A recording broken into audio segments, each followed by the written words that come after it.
வாழ்வாய் கலை மகளே. வணக்கம் வணக்கம் வணக்கம். இங்க வந்து எல்லாருக்கும் வணக்கம். ஆமா, இன்னைக்கு என்ன நாள்னு தெரியுமா? ஆமாக்கா, இன்னைக்கு என்ன நாள்? இன்னைக்குதான் உலக நீரிழிவு நோய் தினம். இந்த தினத்தை கொண்டாடுற விதமா தான் நாம மக்களுக்கு விழிப்புணர்வு ஏற்படுத்துறதுக்காக இந்த வில்லுப்பாட்டு பாட வந்திருக்கோம். சரிக்கா, இன்னைக்கு சுகர் நோய்ங்கிறாங்க, சர்க்கரை நோய்ங்கிறாங்க, அப்படின்னு என்னன்னு கொஞ்சம் சொல்லுங்க, எல்லாரும் கேட்போம். சுகர்னாலும் சர்க்கரைனாலும் நீரிழிவு நோயினாலும் எல்லாமே ஒண்ணுதான். முதல்ல ஒண்ணு தெரிஞ்சுக்குங்க, சுகர்ங்கிறது ஒரு நோயே கிடையாது. வளர்ச்சிதை மாற்றத்தினால ஏற்படக்கூடிய ஒரு குறைபாடு, அவ்வளவுதான். அத பத்தி சொல்றேன், கேளுங்க. சொல்லுங்க சொல்லுங்க.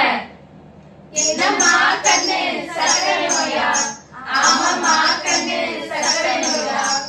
என்னம்மா கண்ணு சர்க்கரை நோயா? ஆமாம்மா கண்ணு சர்க்கரை நோயா? ரத்தத்துல சர்க்கரையோட அளவு எவ்வளவு இருந்தா சர்க்கரை நோய்னு சொல்லுவோம்க்கா? சாதாரணமா மனுஷங்களுக்கு ரத்தத்துல சர்க்கரையோட அளவு 80 இருந்து 120 mg/dl வரைக்கும் இருக்கலாம். அதுக்கு மேல அதிகமா போறத சர்க்கரை நோய்னு சொல்லுவோம்.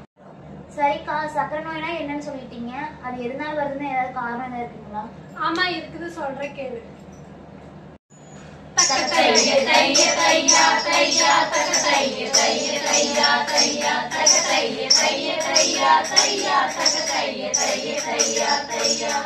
என்னக்கா சொல்றேன்னு சொல்றீங்க, தக்க தையான்னு சொல்லிட்டு இருக்கீங்க? பொறு அவசரப்படாத சொல்றேன்.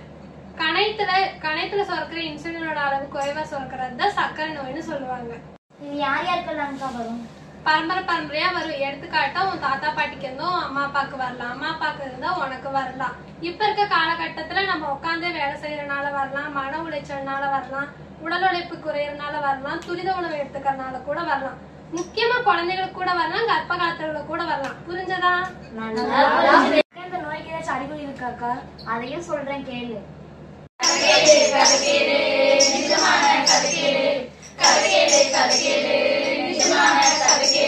என்னக்கா, கொஞ்சம் சீக்கிரம் சொல்லுங்க, கேட்போம். அதை நான் சொல்றேன் கேளுங்க. சர்க்கரை நோய்க்கான முக்கியமான அறிகுறி, முதல்ல அதிகமா தாகம் எடுக்கும். அப்படியா? அடுத்து அதிகமா பசி எடுக்கும். ஐயோ! அதிகமா சிறுநீர் கழிப்பாங்க. அச்சச்சோ! உடல் எடை வேகமா அதிகரிக்கும். அடே அப்பா! இந்த அறிகுறியில யாருக்காவது இருந்துச்சுன்னா அவங்க உடனே டாக்டரை போய் பார்க்கணும்.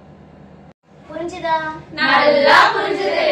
இந்த நோய் கண்டுபிடிப்போம் கண்டுபிடிப்போம் சர்க்கரை நோய கண்டுபிடிப்போம் கண்டுபிடிப்போம் சர்க்கரை நோய கண்டுபிடிப்போம். அடியாத்தி, கண்டுபிடிப்போம் சொல்றீங்களே, அப்படி என்ன கண்டுபிடிப்போம் சொல்லுங்க பாப்போம். சிம்பிளா இத ரத்த டெஸ்ட் மூலமாவே கண்டுபிடிச்சிடலாம். இந்த நோய் வந்துருச்சு, முழுசா குணப்படுத்த முடியுமா? முழுசா குணப்படுத்த முடியாது, ஆனா கட்டுப்பாட்டுக்குள்ள வச்சுக்க முடியும். அது எப்படிக்கா? சரி, ஒன்னா சொல்றேன், கேளுங்க. முதல்ல மருத்துவர் அறிவுரைப்படி உடற்பயிற்சி, இரண்டாவது உணவு முறைகள், மூணாவது மாத்திரைகள். அப்ப நாலாவது என்னக்கா? இதுலயே குணப்படுத்த முடியலன்னா இன்சுலின். இந்த நாளை பத்தி கொஞ்சம் விரிவா சொல்லுங்கக்கா.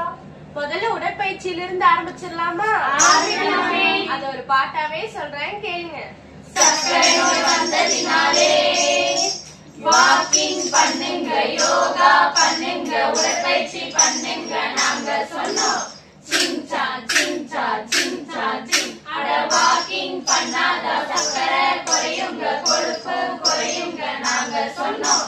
சிங்சா சிங்சா சிங்சா சிங். அட நடந்து பழகுங்க, வாழ்க மாத்துங்க, நலமா வாழுங்க நாங்க சொன்னோம்.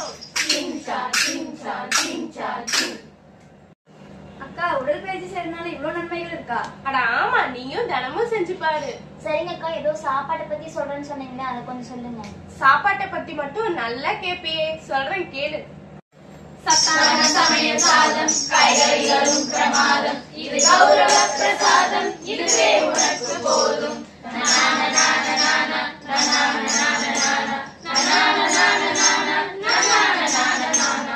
மாவு சத்து கொஞ்சம், புரத சத்து அதிகம், கொழுப்பு சத்து வேணாம், அடியிப்பு கூட வேணாம், பஜ்ஜி சொஜ்ஜி வேணாம், நொறுக்கு தீனி வேணாம், கீரை வகைகள் சேர்த்து உன்னோட நல்லா சேர்த்து. சரிங்கக்கா, இதெல்லாம் சாப்பிடலாம்னு சொல்லிட்டீங்க, அசைவம் எல்லாம் சாப்பிடக்கூடாதாங்க? ஏன் சாப்பிடக்கூடாது? மீன், முட்டை, இறைச்சி இது எல்லாத்தையும் பொரிச்சோ வறுத்தோ தான் சாப்பிடக்கூடாது. ஆனா வேக வச்சு டாக்டர் சொன்ன அளவு சாப்பிடலாம். சரிங்கக்கா. என்ன சாப்பிடணும் சொன்னீங்க, என்னென்ன சாப்பிடக்கூடாது சொன்னீங்க, எப்படி சாப்பிடணும் சொல்லுங்கக்கா. நான் சொல்றேன் கேளு. சாப்பிடுற ஸ்டைலையே மாத்தி சாப்பிடணும். ஆமா, இலைய திருப்பி போட்டு சாப்பிடணும். அது எப்படின்னா, சாதம் இருக்கிற இடத்துல காய்கறி கூட்டு பொரியலும், காய்கறி கூட்டு பொரியல் இருக்கிற இடத்துல சாதமும் வச்சு சாப்பிடணும். அதுக்கு உதாரணமா நான் ஒண்ணு சொல்றேன் கேளுங்க. நம்ம வேலைக்கு போறவங்க டிஃபன் பாக்ஸ்ல சாப்பாடு எடுத்துட்டு போய் அங்க திறக்கும் போது சாதம் நம்ம எட்டி பாக்குற மாதிரி இருக்கக்கூடாது, நம்ம சாதத்தை எட்டி பாக்குற மாதிரி இருக்கணும். அந்த மாதிரி சாதம் அளவாவும் காய்கறி கூட்டு பொரியல் அதிகமாவும் சாப்பிட்டாதான் ரத்தத்துல இருக்கிற சர்க்கரை அளவை நம்மளால கட்டுப்படுத்த முடியும். புரிஞ்சுதா? சரிங்கக்கா, இதெல்லாம் பத்தி சொன்னீங்க. முக்கியமான மருந்து மாத்திரை பத்தி சொல்லலையா, அது சொல்லுங்க கேட்போம். சரி, ஃபர்ஸ்ட் மாத்திரை பத்தி சொல்வோமா? சொல்லுங்க. சக்கரை நோயை கட்டுப்படுத்துறதுக்கு டாக்டர் சொன்ன மாத்திரை மட்டும்தான் போடணும், அதுவும் அளவா தான் போடணும்.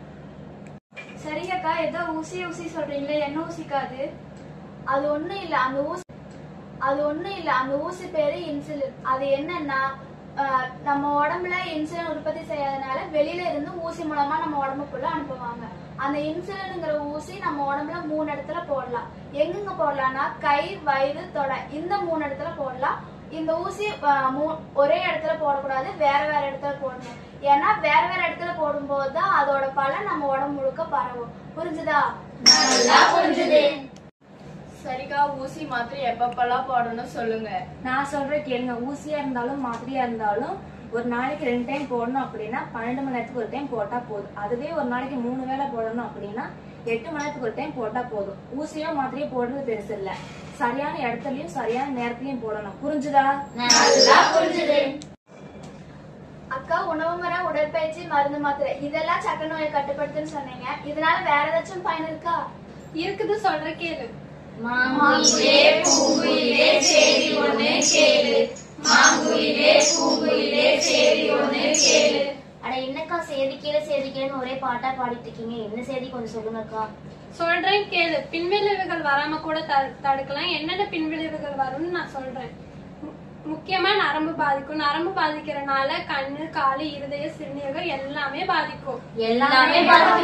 அட ஆமாங்கிறேன். அதனால கண்ணு, காலு, இருதயம் எல்லாத்தையும் மாசத்துக்கு ஒரு டைம் போய் செக் பண்ணிக்கோங்க. காலுக்கு எந்த டாக்டருக்கா போய் பாக்குறது? உங்க காலுக்கு நீங்க தான் டாக்டர்.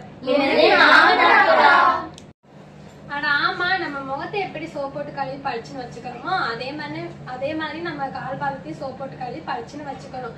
எப்படி நம்ம முகத்தை அடிக்கடி கண்ணாடியில போய் பாக்குறோமோ அதே மாதிரி நம்ம கால் பாதத்தையும் விரல் இடுக்குகளையும் அடிக்கடி கண்ணாடி வச்சு பாத்துக்கணும். அட அக்கா, முகத்தை கண்ணாடி பாத்துக்கிறோம், அது சரி, கால் பாத்துட்டு கண்ணாடி பாக்கணும்.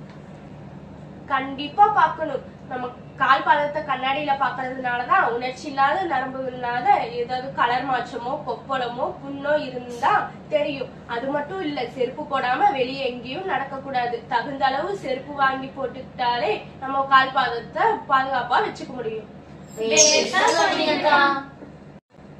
அக்கா, எனக்கு ஒரு சந்தேகம்க்கா. என்னப்பா சந்தேகம் கேளு.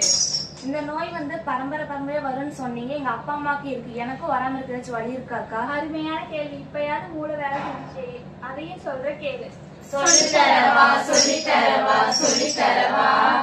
ஒண்ணு ஒண்ணா சொல்லித்தரவா ஒண்ணு ஒண்ணா சொல்லித்தரவா. ஆமா, என்ன சொல்லி தர போறீங்க? சொல்லித்தாங்க. சொல்றேன் கேளு. இந்த நோய் நமக்கு வராம தடுக்கிறதுக்கு 3 விஷயங்களை பின்பற்றினாலே போதும். அது என்னன்னு சொல்றேன், கவனமா கேட்டுக்கோங்க. முதல்ல ஒரு நாளைக்கு 30 நிமிஷமாவது உடற்பயிற்சி பண்ணணும். ரெண்டாவது, உணவு முறைகள் எப்படி சாப்பிடணும்னா காலையில ராஜா மாதிரி வயிறு ஃபுல்லா சாப்பிடணும். மதியம் வேலைக்காரன் மாதிரி அரை வயிறு தான் சாப்பிடணும். நைட்டு இல்லாதவங்க சாப்பிடுற மாதிரி காவயிறு தான் சாப்பிடணும். அது மட்டும் இல்ல, தூக்கங்கிறது ரொம்ப முக்கியம். அதனால ஒரு நாளைக்கு 8 மணி நேரமாவது கண்டிப்பா தூங்கணும். இந்த 3 விஷயங்களை பின்பற்றினாலே நம்ம நோய் வராம தடுத்துக்கலாம். புரிஞ்சுதா? நல்லா புரிஞ்சுது. சரிக்கா, நாற்காலிக்கு 4 காலை பத்தி சொல்லிட்டீங்க, மேல இருக்கிற தலையை பத்தி சொல்லலையே. அதை மறப்படானா நீயாவது யோசிச்சிய? சொல்றேன் கேளு. நாற்காலிக்கு எப்படி கால் முக்கியமோ அது மாதிரி சக்கரை நோய்க்கு முக்கியமானது என்னன்னு சொல்றேன் கேளுங்க. பொன்னினதி பார்க்கணுமே ஈயாரிய சமாளி, பொழுதுக்குள்ள ஈயாரிய சமாளி. பொன்னினதி பார்க்கணுமே ஈயாரிய சமாளி, பொழுதுக்குள்ள ஈயாரிய பார்க்க போறீங்க? பொறு சொல்றேன். நம்ம ஆராதனா ஹாஸ்பிட்டல்ல டாக்டர் லோகநாதன் சார 1 மாதத்துக்கு ஒரு தடவை வந்து பார்க்கணும். அதுக்கப்புறம் 3 மாதத்துக்கு ஒரு தடவையும் இல்ல 1 மாசத்துக்கு ஒரு தடவையும் வந்து மருத்துவரின் ஆலோசனைப்படி ரத்த டெஸ்ட். அக்கா, சக்கரை நோயை கட்டுப்பாட்டுக்குள்ள வச்சுக்கிறதுக்கு டாக்டர் சொன்ன அறிவுரை பின்பற்றி நலமுடன் வாழ வேண்டும். புரிஞ்சுதா? நல்லா புரிஞ்சுது. இப்போ சக்கரை நோயை பத்தி முழுசா தெரிஞ்சுக்கிட்டீங்களா? நல்லா தெரிஞ்சுக்கிட்டோம். இது நீங்க மட்டும் வச்சுக்கிட்டா பத்தாது. ஆராதனா கல்லூரி மாணவிகள் சொன்னாங்கன்னு எல்லார்கிட்டயும் சொல்லணும். சரியா? இருங்க, நமக்கு வாய்ப்பளித்ததற்காகவும் நம்ம நிகழ்ச்சியை பொறுமையுடன் கண்டுபிடித்த அனைவருக்கும் நன்றி சொல்லிட்டு போவோமா? 100 ஆண்டு காலம் வாழ்க, நோய் நொடி இல்லாமல் வளர்க, சர்க்கரை நோய் நீங்கி வாழ்க, வாழ்க வளமுடன். நன்றி, வணக்கம்.